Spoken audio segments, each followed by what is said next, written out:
Right, so Skyboxes. By default, Unity Skybox is okay. They do have really awesome ones in some of the other render pipelines, but the one in the built-in one is pretty simple. So the one that just comes with Unity is just this basic procedural blue one here. You have a lot of options in just using this one. So if you just want different colors and things like that, you can use this one still. So to change out your skybox, I don't remember exactly how it's set up in the side scroller, if I already made a material or not. But if you want to see where the skyboxes are, you got to go to Windows, Rendering, and Lighting. Uh, in here, under the Environment tab, there's a little skybox material tab. Now, by default, it might not take you anywhere, so I created my own little version of the skybox and just plopped it in here. So to do that, it is just a regular material. So you could go and create a material. And then when you create one under Skybox, there's a few different options. And the one that Unity uses by default is just called procedural. So you could drag your material in there. And so you'll just have this regular one here. And I know it doesn't look very exciting, but it does have some fun options. One of the things that it does, which is kind of neat, not really super interesting for a what's it called, a side scroller, but they do have a sun source in here, and it is generally linked up to your directional light, and the rotation of the directional light will actually dictate where the sun is. So it'll actually change that in your skybox and darken and lighten the skybox colors based on the time of day, basically. So it's kind of cool that way. There's not a ton of other options with it, but at least it's there for you if you did want to kind of do that. Within the procedural skybox, you do get to change the sun size. You can get rid of it. You get to kind of talk about, change the convergence, how big and blurry it gets. You can change the atmosphere thickness. This will kind of change how the atmosphere looks in the background. Same with the exposure. If you want it brighter or lighter, it will affect the lighting in your scene as well. And you can also change the actual tint of the skybox to different colors, and then the atmospheric thickness will kind of change it based on that. So if you just wanted a nice gradient with different colors, you can still do that with this one. It's a little, finicky. Like I picked red, but it's pink and green, so it's not going to be exactly the color you pick here, but you'll be able to have some fun with it if you just want to do colors. So again, if that's all you want, if you just want some funky colors in the background, it's good enough for that, and that works just fine. If you want to create your own custom skybox, you can as well if you want to paint something up. So you have a few different options on what you can do for that. So number one, panoramic and cube map are kind of similar. They just take in different textures. The panoramic one will have a lot of the same options here. And how to kind of like apply stuff. You will need a spherical HDR texture for that. You can't just feed in. I don't think you can just put in any texture. Let me see. Well, I guess you can. Maybe it'll just make it a sphere for you. So you can just, I guess, plop in any texture, and it will kind of try and clamp it and spherize it for you. We can take a look on how to make your own spherical texture for that as well. But it is a nice, easy way to do that. So let's actually open up Photoshop here. Oh, that's from an earlier tutorial. You could ignore that.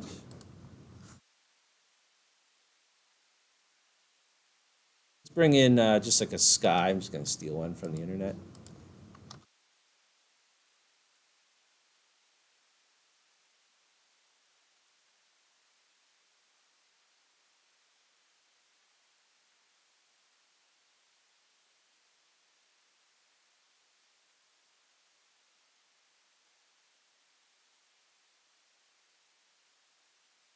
That's not, no, I asked for the one that was there. That's stupid. What? Never mind. Look at this. I go to new, and I want to set it to be the clipboard size, which is 1,000 by 6. There we go. Oh, I had to click off of it, then change it. That was stupid. Anyways, it usually takes the size of whatever you have copied on your clipboard, but do.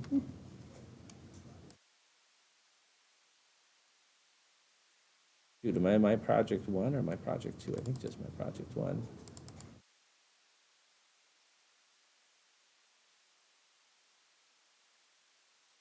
Okay, so I got myself a little skybox, the clouds here.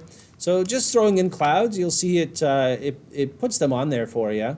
And it does do a really stupid seam here and on the top. But because your game is a side scroller, that might not matter as much to you, right? So you could still change the rotation, change around the exposure. Um, you can just map it as like a cube box, as like a cube map basically, right? Especially if it's tileable left to right, it'll work anyways. So for just a side scroller, this will work just fine for you because who cares, right? It doesn't matter if it looks stupid in some different areas, it still looks fine in what you have there. So again, up to you if you want to do this or not. You could do side by side. There we go. This one kind of just stretches it a little bit over under. Whoa. So anyways, that's kind of, good enough for you, for the side scroller, not for you, but just for the type of game we're making.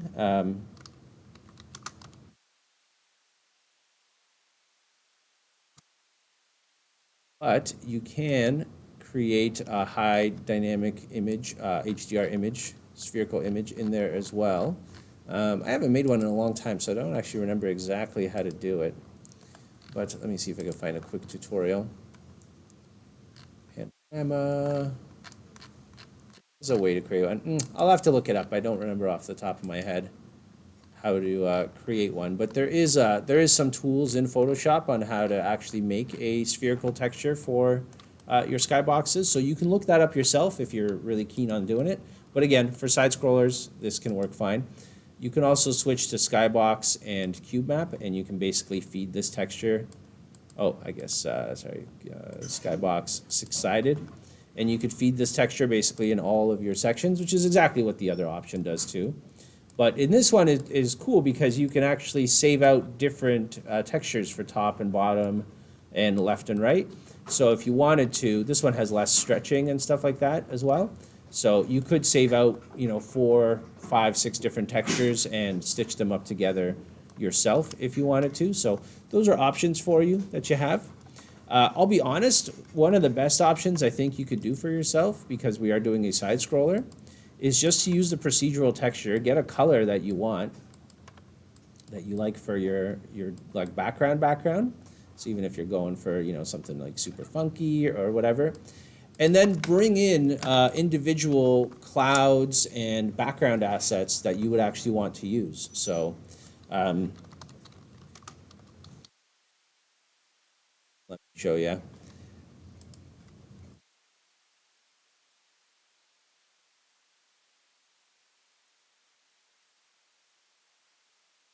Get our, so let's see, this is our camera here. So it's, kind of looking side scrollery right now. So let's open up,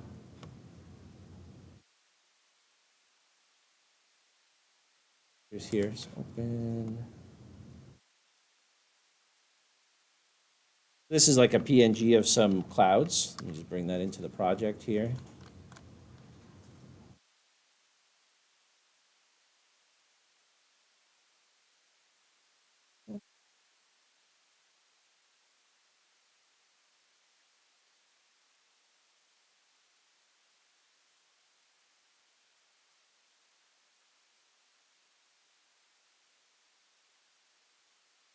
And I always forget how to find this thing. I'm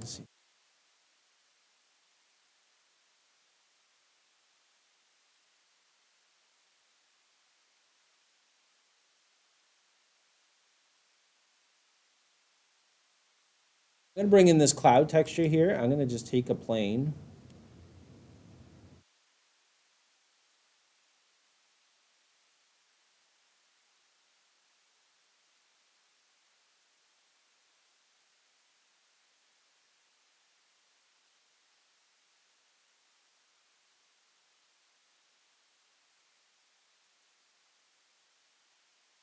And I'm going to make a material for this guy here.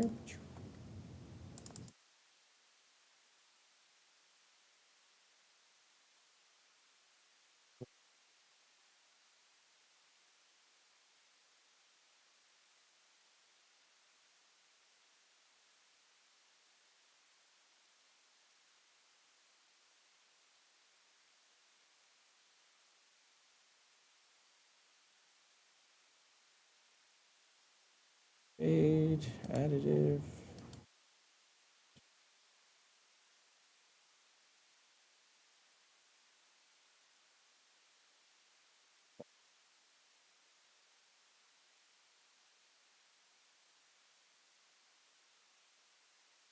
Okay, so I just brought in like a plane of clouds. It's very see-through, but I would just honestly like use like planes of clouds. Let me see if I can find a better one.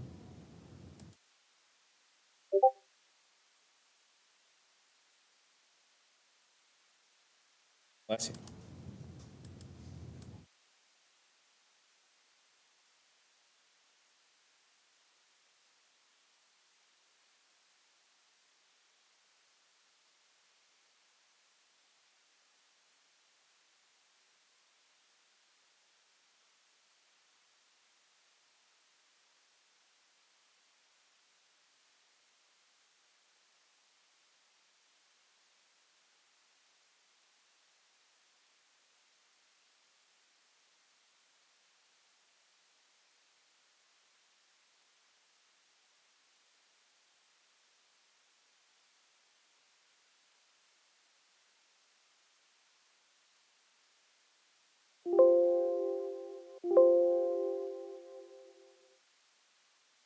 Yeah,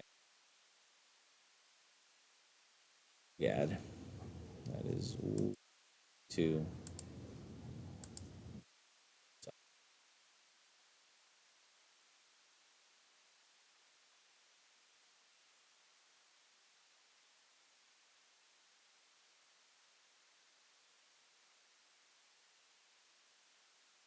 Yeah, this isn't a great example because the texture is shitty, but I would honestly just bring in like planes of clouds and position them in my scene behind the areas where I want my clouds to be and stuff like that.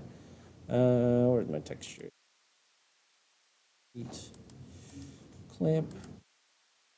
Um, and I would just like arrange my clouds in ways that I wanted to, cinema, like for, cinema purposes and like nice layout purposes. Um, and then if I actually lay them out in like 3D with some nice distance behind them, then when the camera parallaxes, right, I'll get some cloud parallaxing going, depending on how extreme I want that to be. I'll keep them closer or further apart.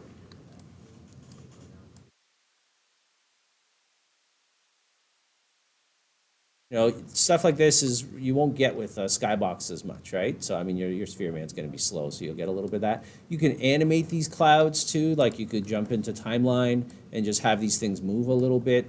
So, anyways, lots of different options for Skybox without actually painting your own custom Skybox. And at the end of the day, you could also just, if you did paint like a really nice sky, let's say like this one here. Sorry, guys, I'm recording. Can you guys keep it down a bit?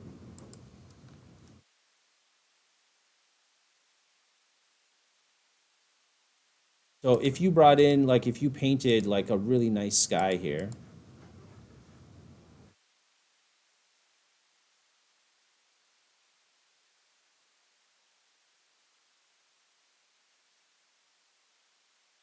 so let's say you painted this really nice skybox here, and you have like a really kick-ass artist on your team, just bring it in, slap it on a plane, put it behind your scene as you're playing your game. There's nothing wrong with just doing that. You don't actually need a skybox. The nice thing about adding your stuff as a plane is fog will get in there. You can cut stuff up. You can have a lot of different fun with how you use it and stuff like that. So side scroller gives you a lot of options to be very creative with how you develop your sky. So is that helpful for you guys? Yeah.